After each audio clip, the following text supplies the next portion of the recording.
It's time for Inside the Game with the one, the only Steve Clark. You know what they say about Steve Clark? What do they say, Dave? Ain't no one like him in the whole wide world. I've Good heard morning, that. Steve. Good morning, everybody. We're going to start with some breaking news just reported a couple of minutes ago. Could the Cleveland Browns actually finish with a better record than the Cincinnati Bengals? It's possible. ESPN's Adam Schefter reporting that Cincinnati quarterback Joe Burrow is going to require surgery for a turf toe injury he suffered Sunday. He'll be out for a minimum of 3 months.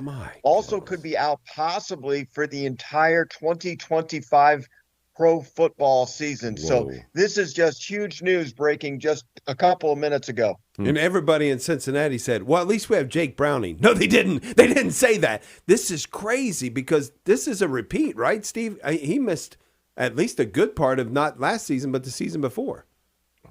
He has had multiple injuries through his short NFL career, Dave. And what the Bengals are going to do now is they're probably going to be looking into what other potential starting quarterback that they could get to join the ball club. Could they possibly even make a trade for somebody else's second stringer? Because Cincinnati is supposed to be a playoff team, but it won't be without Joe Burrow as its quarterback. Jake Browning and Brett Rippon are the only other quarterbacks on the Cincinnati roster right now. There's going to be a lot of talking in the front office today. Yeah, Shedeur Sanders has got his hand up going, ooh, pick me. No, probably not. But anyway.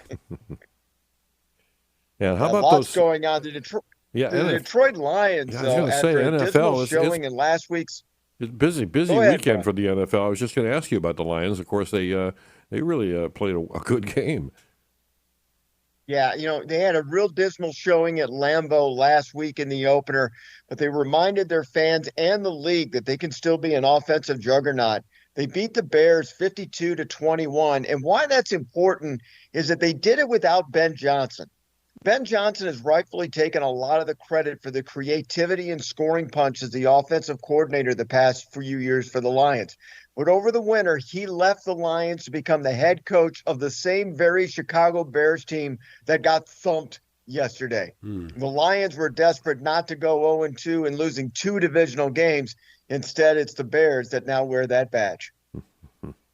Yeah, and now, look, we've got the other local teams doing what they're doing, but we've got to talk some college football. And, Steve, Ohio State doing okay, Michigan doing okay, Michigan State doing okay. In our listening area, Notre Dame struggling.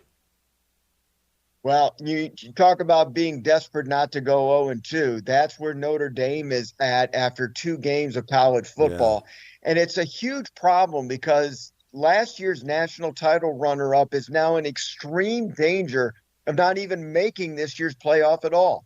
The Irish lost a stunner to Texas A&M in South Bend Saturday night, giving up a touchdown on 4th and goal from the 11 with 13 seconds left, and they lose 41-40. You couple that with losing to Miami, and the Irish are in deep trouble of not making the playoff. Why? Well, because Notre Dame has only one ranked team left on their schedule, which is number 25 USC when they play each other next month. There aren't any other really chances of them earning a resume win to impress the selection committee. The Irish are going to need to basically stomp and dance over the rest of their competition and then actually have to hope that the other contenders will have 2 losses without any ranked wins to surpass them. The good news is for Notre Dame is that if you're going to lose 2 games, make it the first 2 games of the year. Make it to be very close losses to 2 teams currently ranked in the top 10. Notre Dame's going to have to be big Miami and Texas A&M fans the rest of the way, because if they falter down through the course of the rest of the season, then Notre Dame's argument about losing to 2 superior teams doesn't wash. Yeah, and you don't have a league championship, so you don't have that in your belt that might help propel you at the end of the year. They sit that weekend out while most of the top-tier teams are playing. Yep, playing Stanford, Syracuse, and Virginia is just probably not going to propel them up to become a playoff contender. Again, they do have USC.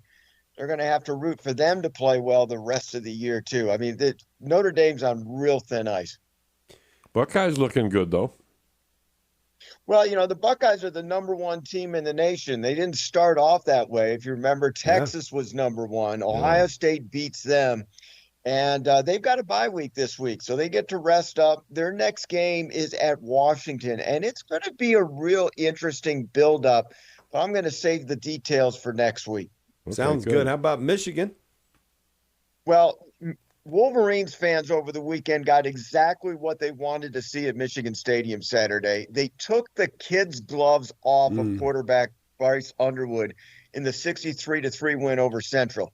Not only did Bryce throw for 235 yards, but he rushed for over 100 yards. And what we saw him often passing on the run and just plain old running.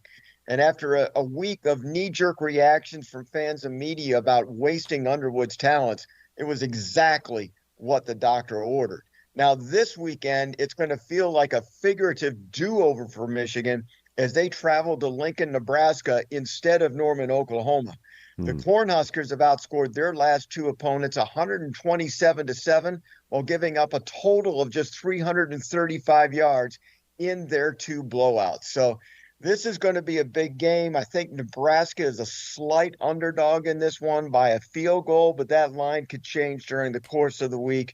And it's going to be a must-win for Michigan. And Nebraska is going to try to win their first game over a ranked team in 28 tries. Wow. A lot of pressure on both teams. Wow. And Michigan State, talk about Michigan State now. They're 3-0.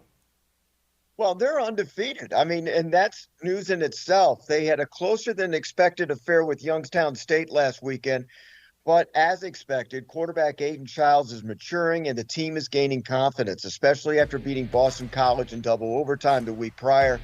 No one is getting the Spartans so much of a chance to go 4-0 because they travel to take on USC with an 11 p.m. kickoff. Yes, wow. This has the Spartan fans howling mad because once again they feel like second-class citizens in the Big Ten Conference, always making sacrifices. I'll close with this.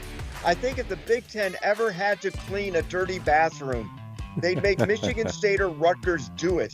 So in order for Michigan and Ohio State to use it. I love it. Go Sparty, beat those Trojans. Yeah, I'm right. pulling for you all the way. Steve Clark inside the game. Thanks, Steve. Have a great day.